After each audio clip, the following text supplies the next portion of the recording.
Minds வந்து நம்ம வந்து எதிர்பார்த்துருந்தா அது சரி கிடையாதுன்னு சொல்லிட்டு என்ன பண்றாங்க, 1957ல PM சாமிதுரை வந்து மைசூர் லெஜிஸ்லேட்டிவ் அசம்பிளில இஸ் ரைசிங் த கொஸ்டின். அது என்கிட்ட இருக்குமா, இஸ் ரைசிங் த கொஸ்டின். இந்த மாதிரி மைண்ட்ஸ் எல்லாம் இது கோல்டு ஓட்ஸ் எல்லாம் போயின்னு இருக்குங்க, ஆல்டர்னேட்டிவ் இது கொடுக்கணும் கேஜிஎஃப்க்கு அப்படின்னு சொல்லும் போது கவர்மெண்ட் ஆஃப் இது மைசூர் வந்து என்ன பண்றாங்கன்னாக்கா they are accepting, அதை ஏற்றுக்கொள்ளணும். அதுக்கு அடுத்து ப்ரெஷரைஸ் பண்ணினே இருக்காங்க. பட் எந்த ஒரு ஆல்டர்னேட்டிவும் நம்ம கன்வர்க்கு கிடைக்கிறது. ஸோ இப்போ நான் ஒரு இது கொடுத்துருக்காங்க, இந்த நம்ம நான் பர்மனன்ட் கோஆர்டினேஷன் கமிட்டி நண்பர்களுக்கு ஒரு இது கொடுத்துருக்கேன்.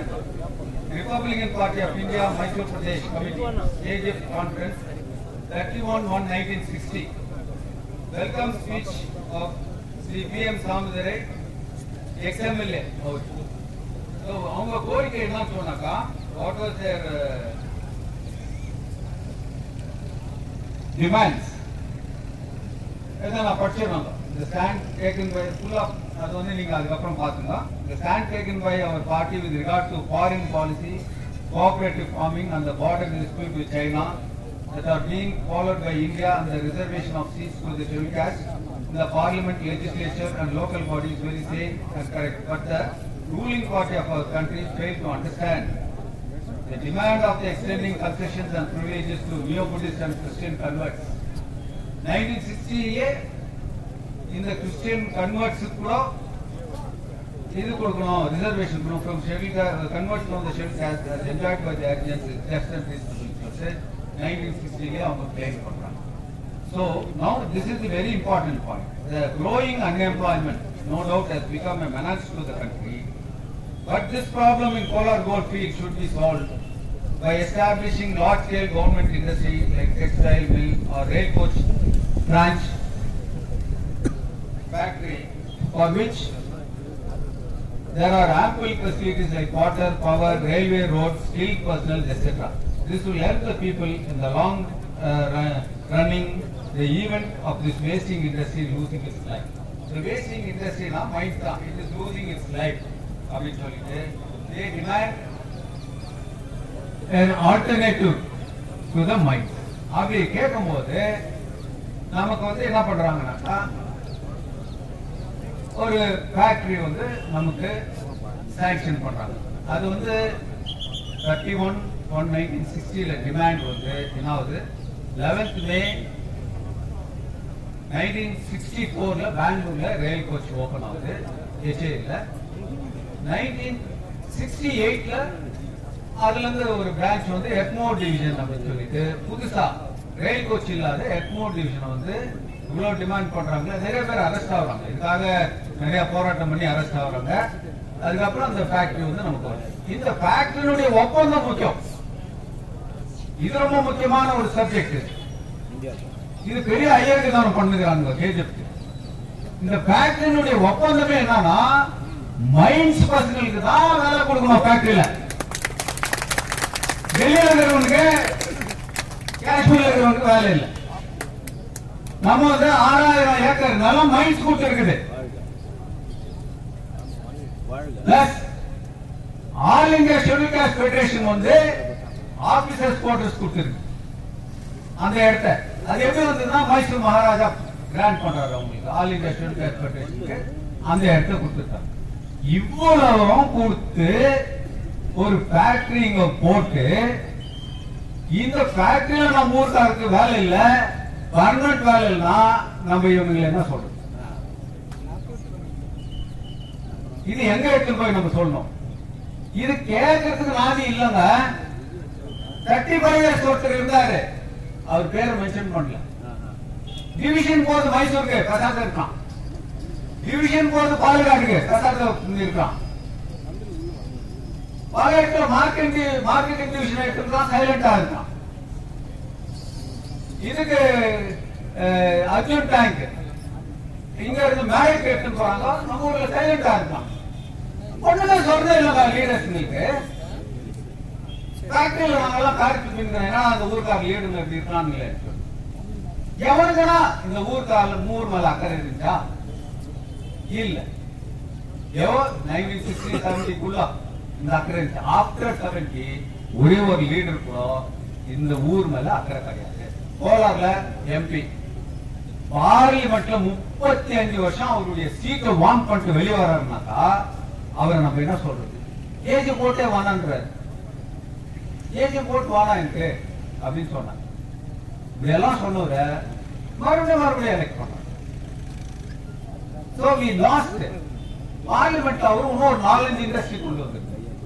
ஒன்னும் இல்லைங்க, மைசூர் மகாராஜா போய் கேட்கறாங்க, என்ன மைசூர் மகாராஜா தங்கவேலில் வந்து தமிழ் ஸ்கூல் இருக்குது, கன்னடா ஸ்கூல் வைக்கணும். மைசூர் மகாராஜா என்ன சொல்றாரு, உங்க வேலையை போய் பாருங்க, அவங்க மொழியை அவங்களால பேச முடியாத பாவம் மைசூர்ல கஷ்டப்பட்டு இது செத்துன்னு கெடுக்கிறாங்களோ, நீங்க மொழியை கொண்டாட்டீங்க, அவன் மொழியில படிக்கிறதா சிறந்ததுன்னு மைசூர் மகாராஜா அறிவுரை சொல்லி அனுப்பிச்சாரு. இந்த அரசியல்வாதி நாயங்க என்ன பண்றாங்க? என்ன பண்றான் அரசியல்வாதி நாய்?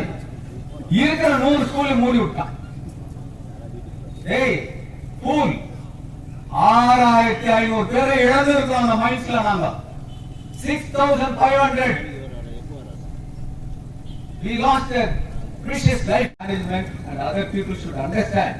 This is not a police state. This is not a dictatorship. This is social state. சமத்துவம் இப்போ கொஞ்சம் நாள் பிரியாம்பல் படிச்சாரு நம்பி. இது வந்து எல்லாம் ஈக்குவாலிட்டி, லிபர்ட்டி, ஃப்ராட்டர்னிட்டி கலந்துதான் இந்த நாடு. எல்லாருக்கும் சமம் இருக்கணும் அப்படின்னு தான் இந்த நாட்டினுடைய கான்ஸ்டிடியூஷன் சொல்லுது. ஆனா இந்த படிச்சவங்க மிக வருத்தப்பட்டு சொல்றாங்க, படிச்சிருக்காங்க பாருங்க, படிக்காதவன் வந்து அவனை நம்ம கொட்டணும் சொல்ல முடியாது. அவன் ஏதோ ஒரு பொருளை எடுக்கிறான்னா அவன் படிக்காதவன் சொல்லலாம். ஆனா படிச்சவன் களவாடுறான் பாரு, அதுக்கு மதிப்பே கிடையாது. ஏன்னா நல்லா தெரியும் மேனேஜ்மெண்ட் இது மாதிரி நம்ம பண்ணுகிறது அநியாயம், அது ஒரு அளவுதான், நல்லா தெரியும் அவங்களுக்கு. நம்ம வந்து இந்த மாதிரி இவங்களுக்கு எல்லாம் துரோகம் வேலை பண்ணுகிறோம் இந்த மக்களுக்கு அப்படின்னு தெரிஞ்சு இவங்க வந்து என்ன பண்ணிருக்காங்கன்னா களவாடி இருக்காங்க. இந்த டிமாண்ட்ஸ் வந்து எப்பவுமே ஒருத்தர் வந்து போராட்டத்துக்கு வராங்கன்னு சொன்னா அவங்க பாதிப்பட்டாதான் போராட்டத்துக்கு வருவாங்க, இல்லைன்னா அவங்க போராட்டத்துக்கு வரவே மாட்டாங்க. அவங்க வேலை ஆச்சு, அவங்க இதாச்சுன்னு அவங்க பாட்டுக்கு அவங்க இருப்பாங்க. அவனுக்கு இவ்வளவு பெரிய லாஸ், இவ்வளவு பெரிய என்ன ஸ்கில்டு லேபர்ஸ், இவங்கெல்லாம் சாதாரண விஷயமா தங்கவேல் லேபர்ஸ்னா வேர்ல்டுலயே கிடையாதுங்க. ஆஸ்திரேலியாக்காரன் கூப்பிடுறான், கனடா கூப்பிடுறான், அமெரிக்கா கூப்பிடுறான், எல்லா நாட்டுக்காரனும் தங்கவேல் எடுத்துருந்தா வேர்ல்டு 205 கண்ட்ரீஸ்ல இருக்கான், 205 கண்ட்ரில இருக்கான் இந்த தங்கவேல்காரன். அப்ப அவெல்லாம் கூப்பிட்டு வேலை கொடுக்கும் போது நீ ஏன்னா அந்த வேலை செஞ்சீங்க? ஐயோ மேல்நாட்டுக்காரன் இவனுடைய முக்கியத்துவம் மேல்நாட்டில் இருக்கிறவனுக்கு தெரியுது, உள்நாட்டில் இருக்கிறவனுக்கு ஏன் தெரியல? அப்ப என்ன அர்த்தம் இருக்கு? கேட்கறதுக்கு ஆள் இல்லை, போராடுறதுக்கு ஆள் இல்லை, எந்த லீடர்ஸும் முன் வர்றதில்ல. இதுதான். அப்படி வந்தா கூட ஓட்டாள் நாகராஜ் வந்தாரு, அவரு வாப்பா பெம்மலை பத்தி என்ன பேசுமா, அங்க என்ன தமிழ் போடுதா ஓட்டாள் நாகராஜ் அவர் என்ன பண்ணோம் வந்து பெம்மல கேட்குமா வேணாவா? அவருக்கு கடை செல்வெளி தானே, நம்ம எல்லாம் யாரு? நம்ம கூட கனடா தானே, தமிழ் பேசினா கூட நம்ம யாருங்க? கனடா சொல்லி ஏன் வந்து கேட்க மாட்டேங்கிறீங்க? எந்த லீடர்ஸுமே ஏன் வந்து கேட்க மாட்டேங்கிறீங்க? என்னன்னா இங்க தமிழ் பேசுறாங்கன்றது அது மாதிரி எல்லாம் எண்ணம் வைக்க கூடாது. யார் பார்ட் ஆஃப் கர்நாடகா இன்னொன்னு சொல்றதுல முக்கியத்துவமா ரொம்ப தெரிஞ்சுக்க வேண்டியது, இந்த தங்கவேல் வந்து தமிழ்நாட்டுக்கு போகுது. இந்த தங்கவேல இந்திய குடியரசு கட்சி வந்து என்ன பண்றாங்கன்னாக்கா இந்த ஃபார்மேஷன் ஆஃப் ஸ்டேட்ஸ்ல நம்ம கர்நாடகாவோட இணைச்சிடணும்னு சொல்றாங்க. அப்படி இணைக்கும் போது இந்த தங்கவேல் வந்து கர்நாடகாவோட இணைக்கும்.